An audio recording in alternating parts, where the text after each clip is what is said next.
Hi friends, welcome to my another mini vlog.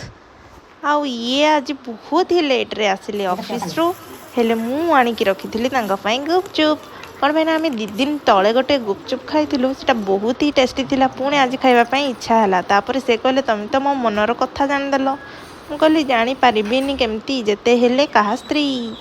तापर आम खट्टा पानी सांग को गुपचुप देखापी जमी लगुला आउ निजक कंट्रोल करी तो डेरी न करी चटापट खिया चलला गुपचुप तार मजा निगला। केते सुंदर लगुला पाग एमती टिके शीत शीत भी पाग हो आसला ठंडा ठंडा पागरे गुपचुप तो तार गोटे अलग चार्म आनीदेला। यही खट्टा पानी आमर देखी पचारिबा केमती लगुच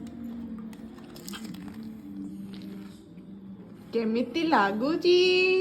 चैनल को सब्सक्राइब कर देबे। तापर डिनर रे हैला माटी पात्र रे थिबा पखाळ आउ भजा।